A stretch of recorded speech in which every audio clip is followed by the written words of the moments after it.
अपने भारतीय धर्म में संध्या वंदन के दो समय नियुक्त हैं, एक प्रातः काल, एक सायंकाल। जब रात्रि और दिन दोनों मिलते हैं तब उसको संध्या काल कहते हैं। ये काल सवेरे भी होता है, सायंकाल को भी होता है। इसलिए संध्या वंदन जब सूर्य उदय होता हो तब और जब सूर्य अस्त होता हो तब करना चाहिए। ये संध्या आध्यात्मिक जीवन में एक और तरीके से भी हम कर सकते हैं। सोने को रात मान लें और जागने को दिन मान लें।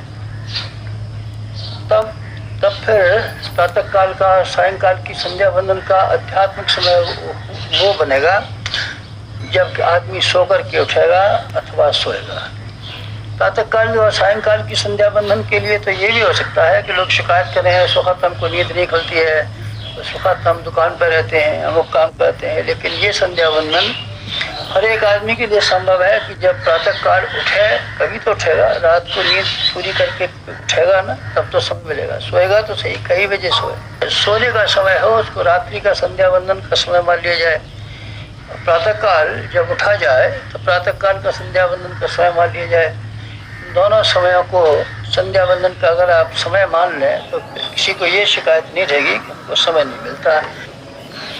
कईयों को स्थान नहीं होता, घर में स्थान नहीं है, पूजा के सामान नहीं है, नहाने को समय नहीं है, तो चलिए न सही, फिर आप ऐसे किया कीजिए, चारपाई पे पड़े पड़े ही आप ये संध्या वंदन कर सकते हैं। इसके लिए न उठने की जरूरत है, न कोई, इससे सरल तो कोई तरीका नहीं हो सकता। इतना सरल तरीका क्या हो सकता है बताइए। सबसे सरलतम तरीका है कि आप प्रातः काल और सायंकाल का संध्या वंदन अपनी चारपाई पे पड़े हुए उस समय कर लिया करें जबकि आपकी नींद खुलती है, और नींद आप चारपाई पे पड़े हुए उस समय कर लिया करें जबकि आपकी नींद खुलती है और नींद आप लेने के लिए चले जाते हैं। तो समय संध्या वंदन आप इसको भूलना मत। इसमें सिवाय आपकी लापरवाही और गैर जिम्मेदारी की और कोई बाधा इसमें नहीं हो सकती। आप चाहें तो नियमित रूप से हर परिस्थितियों में, बीमारी में भी, सफर में भी, कहीं भी आप कर सकते हैं और ये करनी चाहिए। प्रातः काल की संध्या, सायंकाल की संध्या क्या करें, क्या कहना चाहिए, क्या विचार करना चाहिए।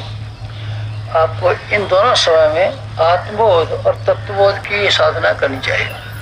प्रातः काल जब उठा करें तो आप अपने आप का एक नया जन्म हुआ अनुभव किया कीजिए। ये अनुभव किया कीजिए कि रात को सोने का अर्थ है पिछला जन्म, और अब सवेरे उठने का जन्म है नया जन्म। जब आँख खुली तब नया जन्म। आप ये अनुभव कर लिया करें तो मज़ा आए। आप ये सवेरे हर दिन अनुभव कीजिए कि आज हमारा नया जन्म हुआ। अब नए जन्म में क्या करना चाहिए। आपकी सारी बुद्धिमानी इस बात पर टिकी हुई है कि आप अपने जीवन की संपदा का किस तरीके से उपयोग किया। बस एक ही बुद्धिमानी है। ये मानना सही नहीं है ये जन्म भजन करने के लिए मिला हुआ है, भजन करने के लिए नहीं मिला हुआ है, कर्तव्य करने के लिए मिला हुआ है। और इसलिए मिला हुआ है कि आप इस जन्म की को ठीक तरीके से इस्तेमाल करें। यह आपकी परीक्षा है। परीक्षा में जो पास हो जाते हैं फिर क्लास चढ़ा दिए जाते हैं और चढ़ जाते हैं और पास करा दिए जाते हैं। और आप ये पहली परीक्षा जो भगवान ने आपको मनुष्य का जीवन दे करके ली है, उसमें एक ही आपका फर्ज हो जाता है कि आपको इसको अच्छे से अच्छा उपयोग करके दिखाएं। बस भगवान ने यही अपेक्षा किया आपने, और ये आपसे, और ये उसकी उम्मीद है, और ये वो चाहता है। ना आप इसकी पूजा चाहता है, न उपास चाहता है, न भजन चाहता है, न आपके लिए उपहार चाहता है, न मिठाई चाहता है, न कपड़े चाहता है, न कीर्तन चाहता है, न कथा चाहता है। इन बातों से भगवान का कतई कोई ताल्लुक नहीं है। ये तो अपने आप के परिशोधन की प्रक्रिया है, जिससे नया नहीं क्यों लोगों ने ये मान लिया है कि इससे भगवान प्रसन्न हो जाएगा। आप विश्वास रखें, इससे भगवान किसी प्रकार प्रसन्न नहीं हो सकता। इससे आपका जीवन के संशोधन करने में, अपने कषाय कलमश को निवारण करने में तो सहायता मिल सकती है, इसमें संदेह नहीं। पर जहाँ तक भगवान की प्रसन्नता का ताल्लुक है, वहाँ सिर्फ एक बात है, आपको जो बहुमूल्य मनुष्य का जीवन दिया गया था, उस जीवन का आपने किस तरीके से और कहाँ उपयोग किया। बस एक प्रश्न है, दूसरा कुछ प्रश्न। जब आपको ये दिया गया है तो भगवान ने अपनी सबसे बहुमूल्य संपत्ति आपके हाथ में सुपुर्द कर दी। इससे बड़ी संपत्ति भगवान के खजाने में कोई नहीं है। आप विश्वास रखें, मनुष्य के जीवन से बढ़ के और क्या हो सकता है। आप दूसरे प्राणियों पर नज़र डालिए ना, सब बेचारे किस तरीके से, कोई नंगा कर रहा है, किसी को खाने का ठिकाना नहीं है, कोई कहीं न बोल सकता है, न लिख सकता है। आपको सारी सुविधाओं से भरा हुआ जीवन आपने सिर्फ इसलिए दिया है कि आप इसका अच्छे से अच्छा उपयोग करके दिखाएं। क्या अच्छा उपयोग हो सकता है? दो ही अच्छे उपयोग हैं। एक तो आप स्वयं में अपने आप को ऐसा बनाएं जिसको कि आदर्श कहा जा सकता हो। दूसरों के सामने आपका उदाहरण इस तरीके से पेश होना चाहिए जिसको देख करके दूसरे आदमियों को प्रकाश मिले, रोशनी मिले, आपके पीछे चलने का मौका मिले और आपकी अंतरात्मा कशार कल्मशों से परिशोधन करती हुई और साफ और स्वच्छ बनती चली जाए। ये आपका स्वार्थ है। परमार्थ आपका ये है कि ये भगवान की विश्व वाटिका जिसमें आपको काम करने के लिए भेजा गया हुआ है, एक अच्छे माली की तरीके से काम करें। भगवान को सहायकों की ज़रूरत है, साथियों की ज़रूरत है, इंजीनियरों की ज़रूरत है, ताकि इसके इतने बड़े बगीचे, इतने बड़े कारखाने का सुव्यवस्था करने में हाथ बढ़ा सकें।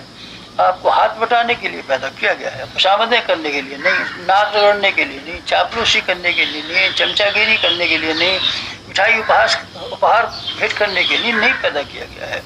आपको सिर्फ इसलिए पैदा किया गया है कि आप बेहतरीन ज़िंदगी जी। इसके लिए क्या करना चाहिए? आमतौर से आदमी भूल जाते हैं, काम की बातें सब भूल जाते हैं, बेकार की बातें, बेवकूफ़ी की बातें सब याद रखते हैं। आपको सवेरे उठते ही ये ध्यान करना चाहिए, प्रातःकाल चारपाई पे पड़े आज हमारा नया जन्म हुआ है और हमको इतनी बड़ी कीमत मिली, संपत्ति मिली, इसकी तुलना में और किसी प्राणी को कोई चीज़ नहीं मिला है। आप अपने आप को सौभाग्यवान अनुभव कीजिए, भाग्यशाली अनुभव कीजिए। ये अनुभव कीजिए हमारे बराबर भाग्यवान कोई नहीं। अभावों की बात, कठिनाइयों की बात, चिंता की बात आप सोचते रहते हैं, ये क्यों नहीं सोचते? इतना बड़ा मनुष्य का जीवन भगवान ने आपको दे दिया और इतने आप बड़े सौभाग्यशाली हैं। आप सौभाग्य सराहें, लेकिन साथ साथ में सराहना के साथ साथ में एक और बात भी ध्यान रखें। ऐसी स्कीम बनाएं, योजना बनाएं जिससे इस जीवन का अच्छे से अच्छा उपयोग करना संभव हो सके। ये प्रयोग एक दिन के जीवन से करना चाहिए। एक दिन, जिस दिन आप सो करके उठें उसी दिन ये रखिए कि बस एक ही दिन हमारे लिए ज़िंदगी का है और इस आज के दिन को हम अच्छे से अच्छा बना करके दिखाएंगे। बस इतना बात कर लें तो आप इसी क्रम को रोज़ रोज़ अपनाते हुए सारी ज़िंदगी को भी अच्छा बना सकते हैं। एक एक दिन को हिसाब से जोड़ देने का मतलब होता है सारे समय को, सारी ज़िंदगी को ठीक तरह से और सुव्यवस्थित बना देना। प्रातः काल उठा कीजिए, ये ध्यान किया कीजिए, नया जन्म हर दिन नया जन्म। हर दिन नया जन्म को प्रातः काल से लेकर सायंकाल तक आप कैसे उपयोग करेंगे, इसके लिए एक टाइम टेबल सवेरे उठ के बना लेना चाहिए। आप क्या करेंगे और कैसे करेंगे, क्यों करेंगे। क्रिया के साथ साथ में चिंतन को आप जोड़ दें। चिंतन और क्रिया को दोनों को जोड़ देते हैं तो एक समग्र बात बन जाती है। आप शरीर से काम करते रहें पर कोई उद्देश्य न हो, उद्देश्य आप ऊंचे रखें लेकिन उसको क्रियान्वित करने का कोई मौका न हो, तो दोनों ही बातें बेकार हो जाएंगी। इसलिए आप सवेरे उठते ही जहाँ अपने जीवन को सराहें, जहाँ मनुष्य के जीवन पर गर्व गौरव अनुभव करें, वहाँ एक और बात साथ साथ चालू कर दें। सवेरे प्रातःकाल से लेकर के सायंकाल तक का एक ऐसा टाइम टेबल बना में जिसको सिद्धांतवादी कहा जा सके, आदर्शवादी कहा जा सके।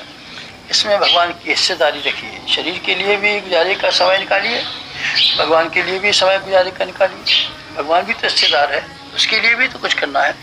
आपका शरीर ही सब कुछ थोड़ी है, आत्मा भी तो कुछ है।